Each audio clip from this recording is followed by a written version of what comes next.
à praia me bronzear. Me queimei, escureci. Mamãe bronqueou, nada de sol. Hoje só quero a luz do luar. Tomo um banho de lua. Tim, tim, tim, raio de lua. Tim, tim, tim, baixando bem ao mundo. A lua, a cândida lua vem. E o Brasil realiza efetivamente, em 5 anos, a obra de muitos decênios.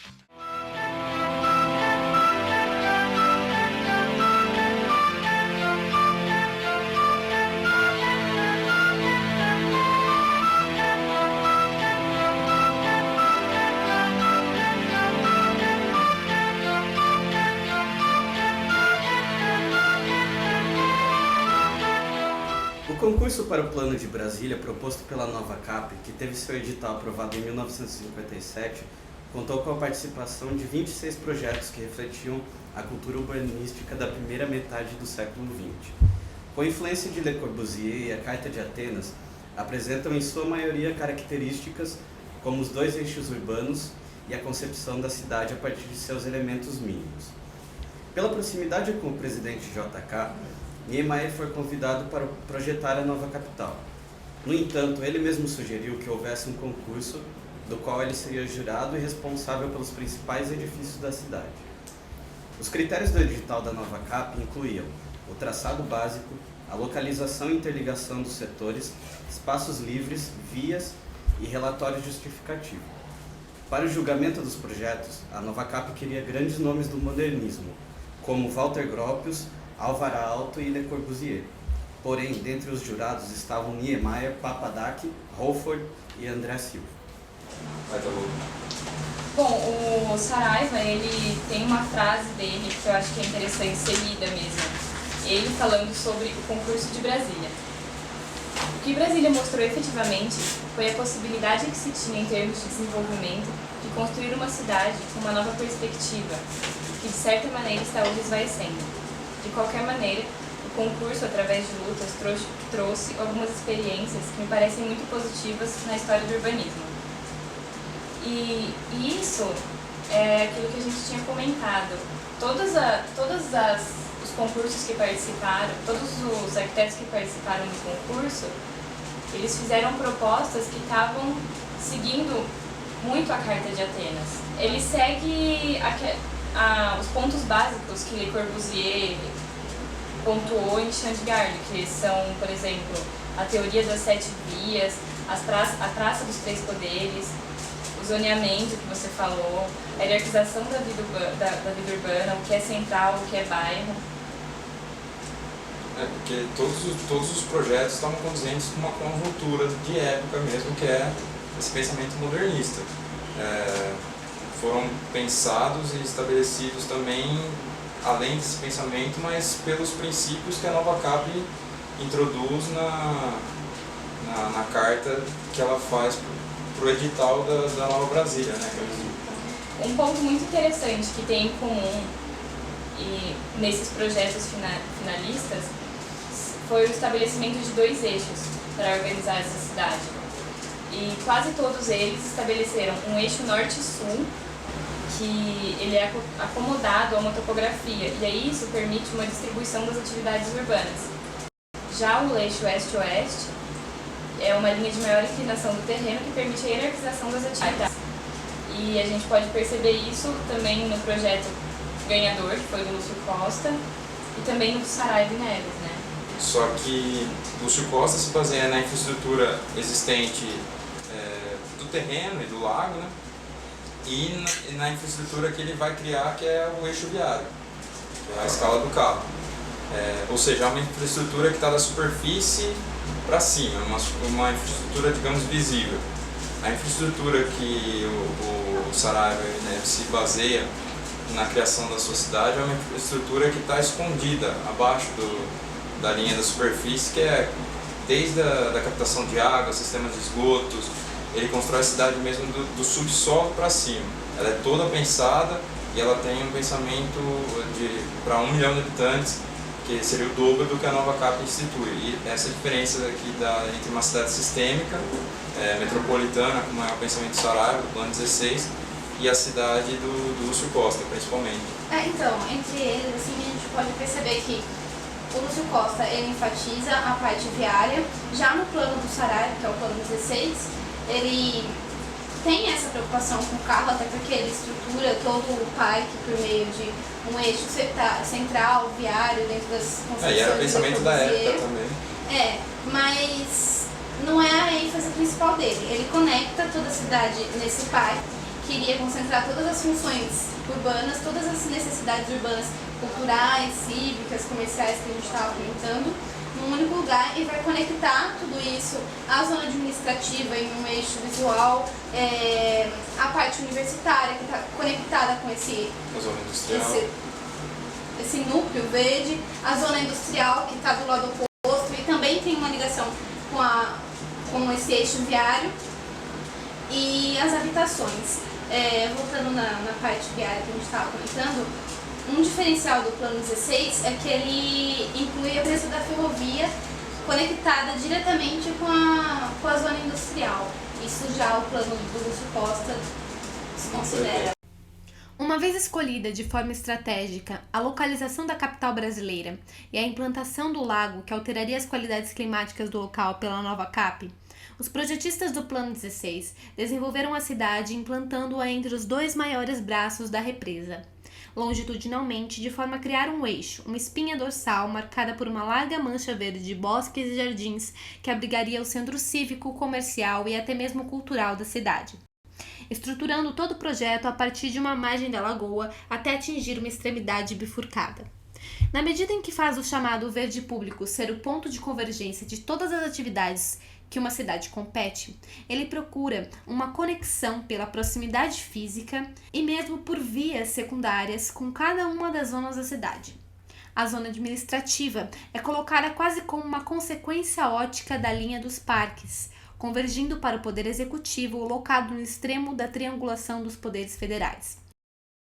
A proximidade é também estabelecida com as zonas de habitação individual, articulada por vias de extensão secundária, conformando uma grande costela.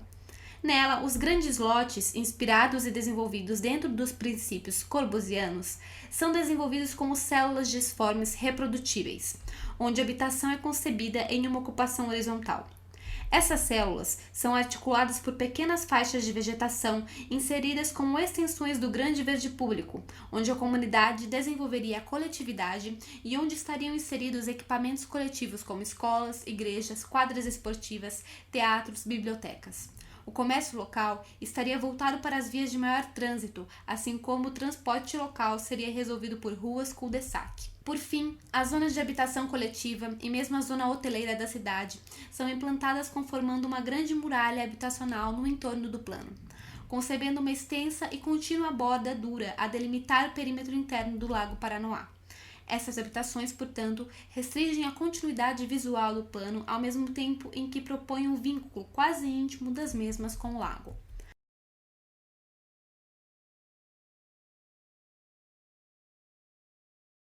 A cidade do Plano 16 foi projetada para ser a cidade moderna, composta por todos os chamados sistemas ou estratos modernos.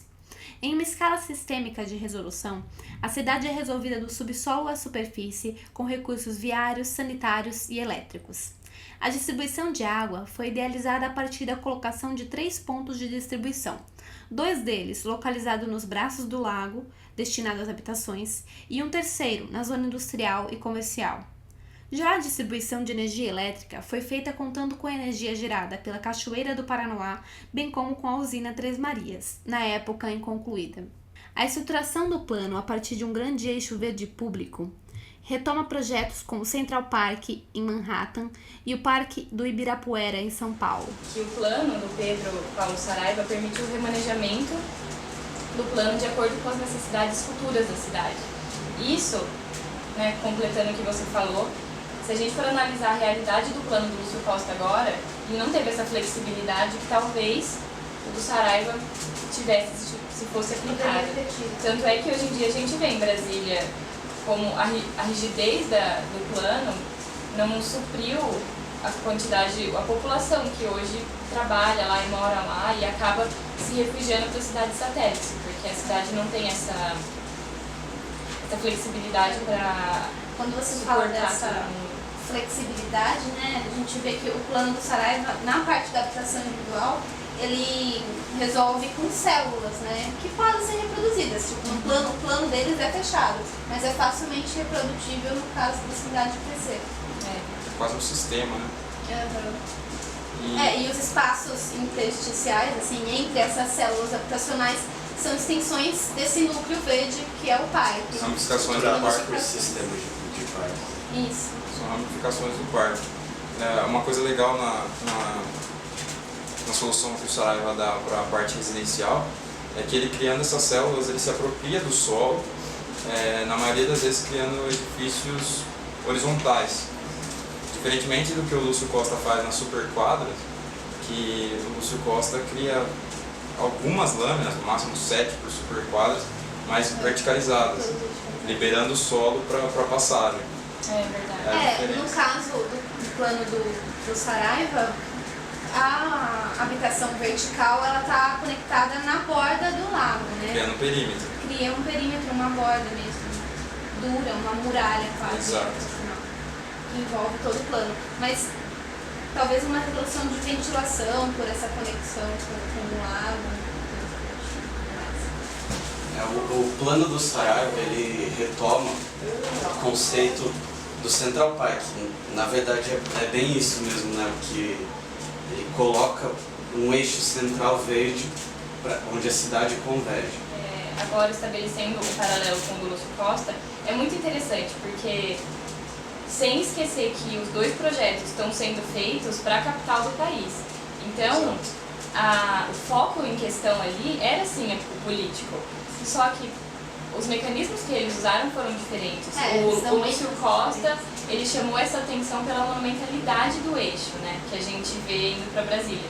Não é um eixo que te atrai pelas suas atividades cotidianas, ele te atrai pela monumentalidade. É um eixo árido, né? É um eixo árido. Tem lá os conceitos que não cabe ao nosso grupo explicar, mas... O conceito de cívitas da nova capital está intimamente ligado com esse eixo verde, no caso do ele atrai a população no cotidiano para esse verde e aí depois ele pega e atrai para esse... É quase uma diferença de... gradualmente ele vai te levando até a função administrativa. Então o parque em si tem diferentes funções que uma leva a outra que chega no eixo administrativo. Sem esquecer então da função que foi o projeto, né? Exato. Que é a capital política. Que é a capital do Brasil. Já do Lúcio Costa, o eixo é árido, é quase inóspito, não tem uma a gente tava até habitação. Ele tem uma função definida e serve para aquele momento, para aquela... Ele é específico, o eixo dele. E ele trabalha com uma escala diferente, né? Exato. A gente percebe uma diferença de escala, de tratamento da cidade mesmo nos dois planos. O Lúcio Costa, esse eixo, ele tem a escala monumental. Já no eixo do plano 16 do Saraiva, ele já é uma escala do indivíduo, que é a partir de... São 3 planos no caso, o Central Park, o Ibirapuera e a ideia do parque do plano 16 são planos feitos para converger, né?